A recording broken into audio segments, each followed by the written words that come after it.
আচ্ছা, প্রথম কোশ্চেনটা বলো। সিমলা সম্মেলন বি। Option 1901 option B. 1901 1901 1901 হলে অপশন বি হয় কি করে গো? না স্যার অপশন এ।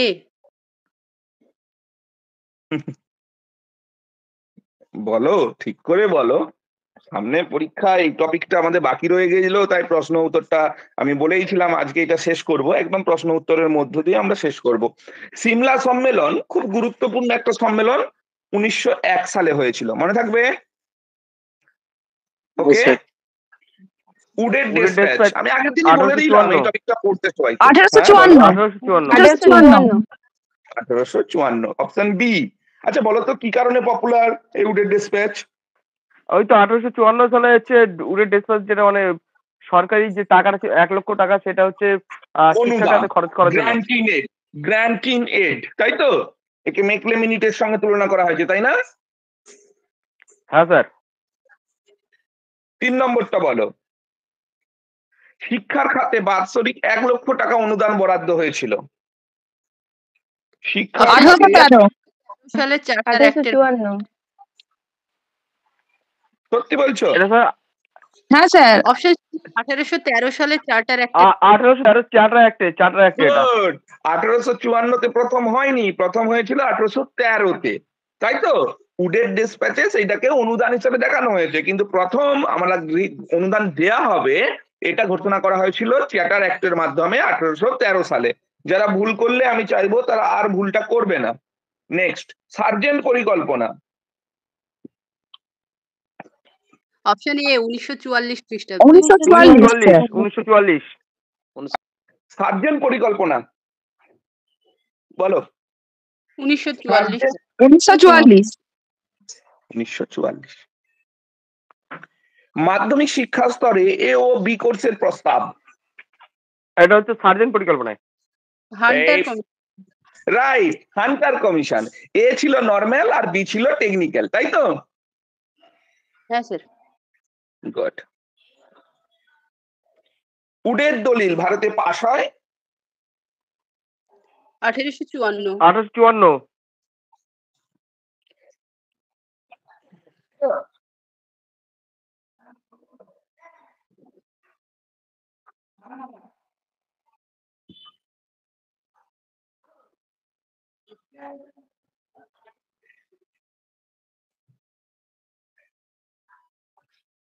স্যাডলার কমিশনের অপর নাম কি? কলকাতা বিশ্ববিদ্যালয় কমিশন। স্যার কলকাতা বিশ্ববিদ্যালয় কমিশন। তাহলে এর নাম স্যাডলার হলো কেন? স্যাডলার কমিশন হলো কেন বাবু?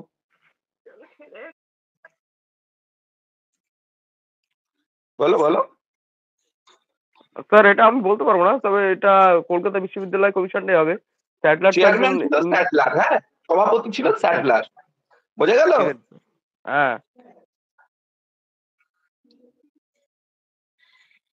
শিক্ষা সভা গঠিত হয়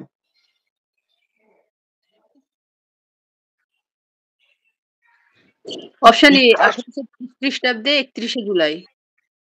1823 খ্রিস্টাব্দের 31শে জুলাই। কেন গঠিত হয়েছিল গো? এনিওয়ান? একটু তো বলতে হবে যে স্যার প্রাচ্য আর পাশ্চাত্য শিক্ষার দ্বন্দ্ব মেটাতে, তাই না? যারা হিস্ট্রি আছে তারা তো আরো ভালো বলতে পারবে। কারো হিস্ট্রি আছে এখানে? স্যার আমার।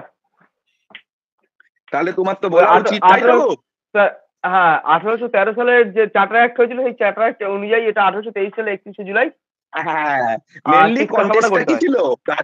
প্রাচ্য শিক্ষা বড় না পাশ্চাত্য শিক্ষা? প্রাচ্যকে বাদ দিয়ে পাশ্চাত্য শিক্ষার অগ্রসর হওয়ার জন্য এটা বিশেষ করে রাজা রামমোহন রায়ের গন্ডগোল থাম।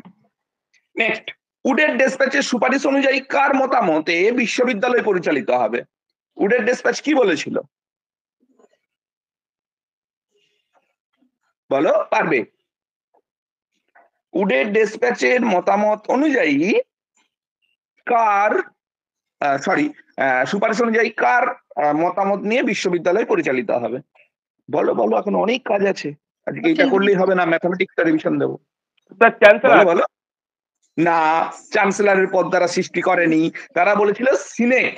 একটা গোষ্ঠী, একটা দল, তারা মানে জাস্ট যেটাকে তোমরা ভিএলসি বলছো, ভিলেজ এডুকেশন কমিটি বা লোকাল এডুকেশন কমিটি এলইসি বা লোকাল কমিটি এলসি, সেরকম তারা নাম দিয়েছিল সিনেট। তারা বলেছিল এরাই, সেখানে অবশ্য বেশিরভাগটাই ইংল্যান্ডের সদস্য পদ পেত, ইংল্যান্ডের লোক, তো যাই হোক, তারা বলেছিল সিনেটের পদ কথা মতোই বা পদে যে থাকবে তার কথা মতোই এটা চলবে, কোনটা? বিশ্ববিদ্যালয়।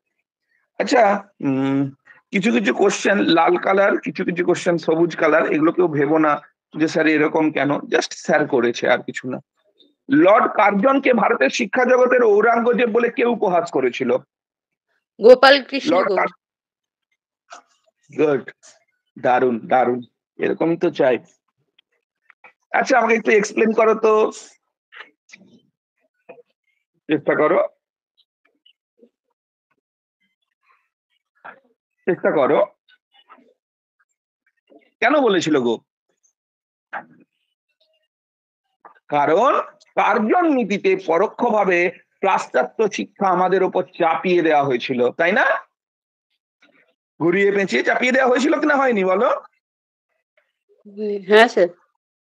ওই জন্য একে ঔরঙ্গজেব, ঔদ্ধত্য মানে একনায়কতন্ত্র, ঠিক এইরকম। নিচের কোনটা শিক্ষক শিক্ষণ প্রতিষ্ঠান গো? নর্মাল কোনটা স্কুল। তৎকালীন সময়ে বিএড করানো হতো আর কি।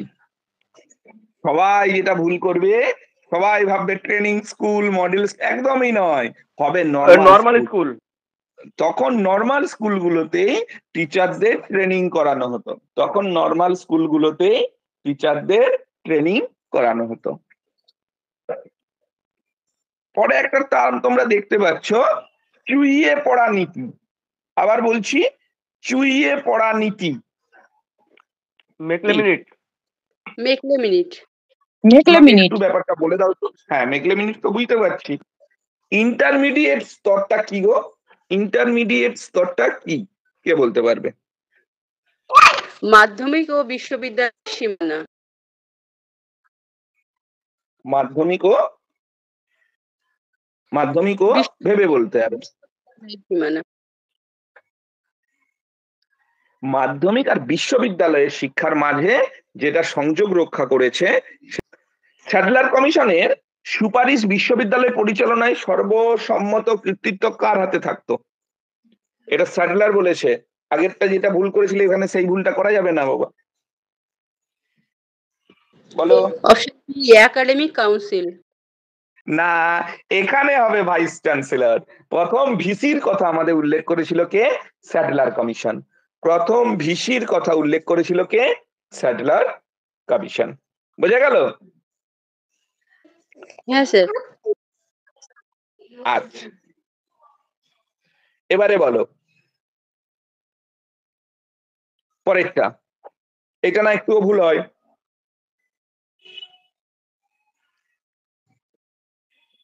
বলো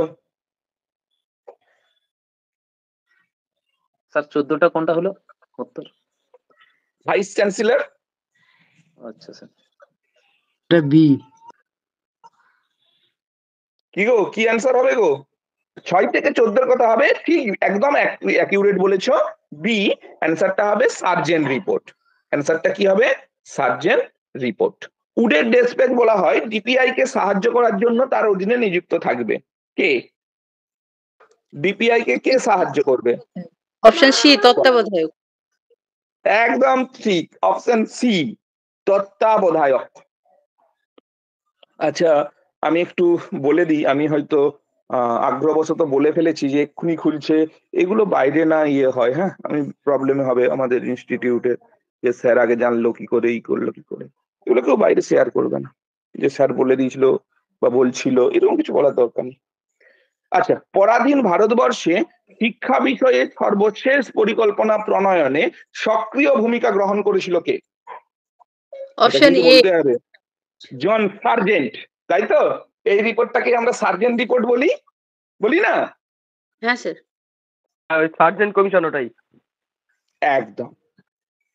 পরেরটা, লর্ড কার্জনের শিক্ষানীতি বিষয়ে সিমলায় শিক্ষা সম্মেলন চলেছিল কতদিন?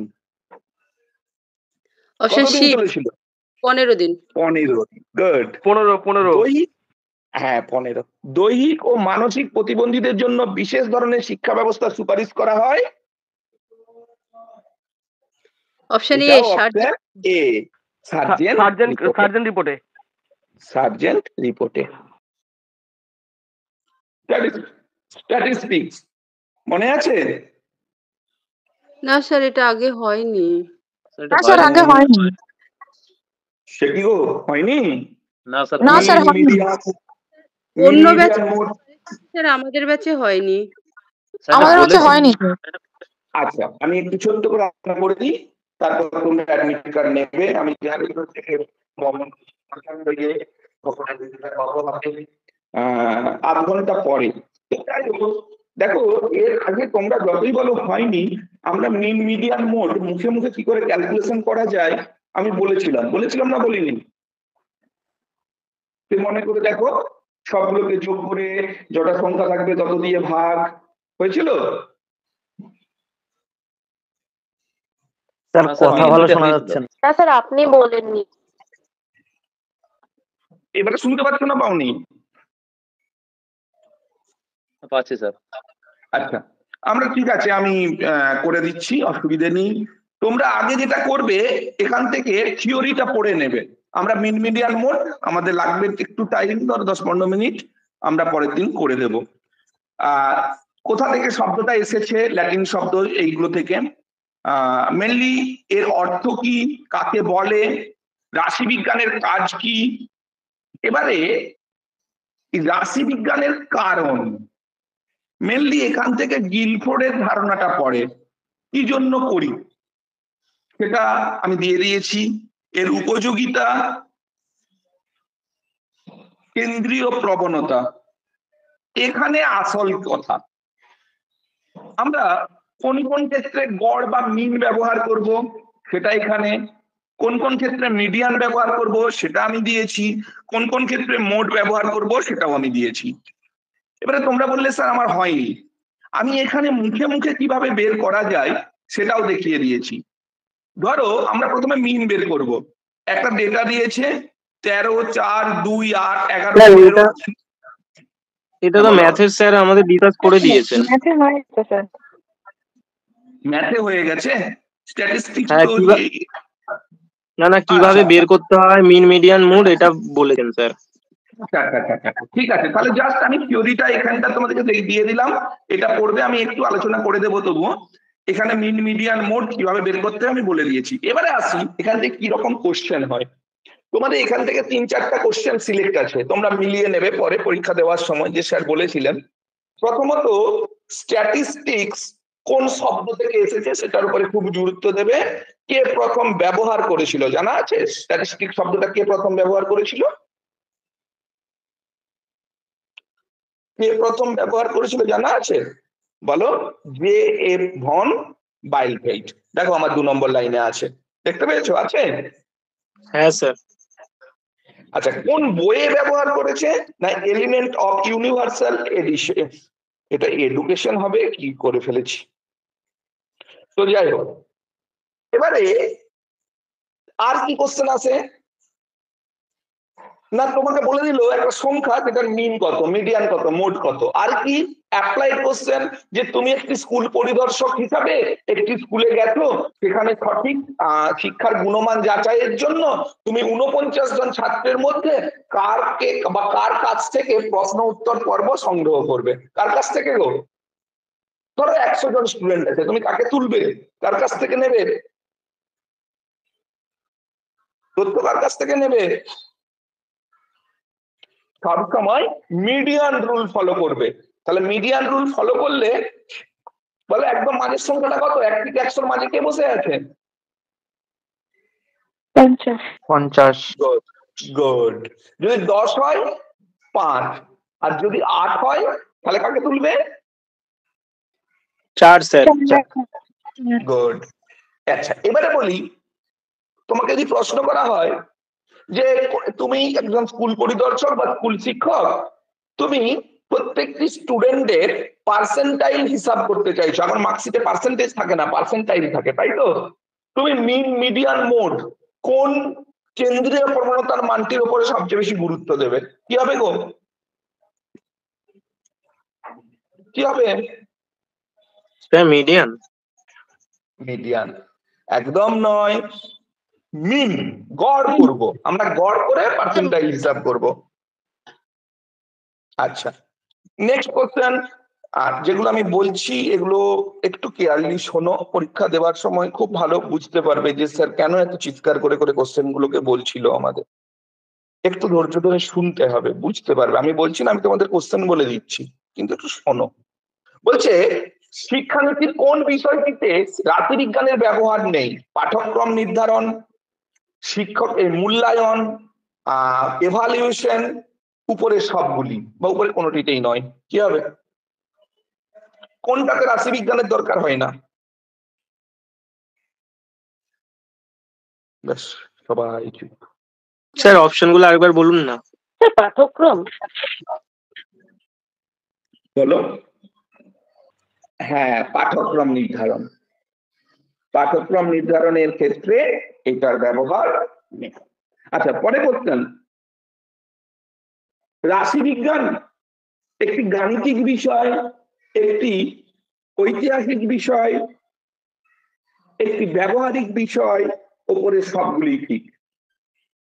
স্যার এটা কি গাণিতিক বিষয় হবে? একটু ভাবো না গো। এটা স্যার সবগুলোই হবে।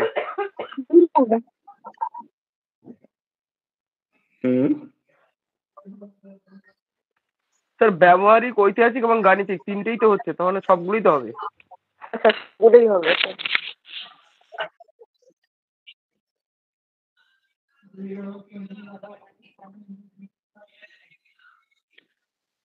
ওকে, অ্যাকচুয়ালি এটি সবগুলি বিষয়ের মধ্যে পড়বে শিক্ষা ক্ষেত্রে।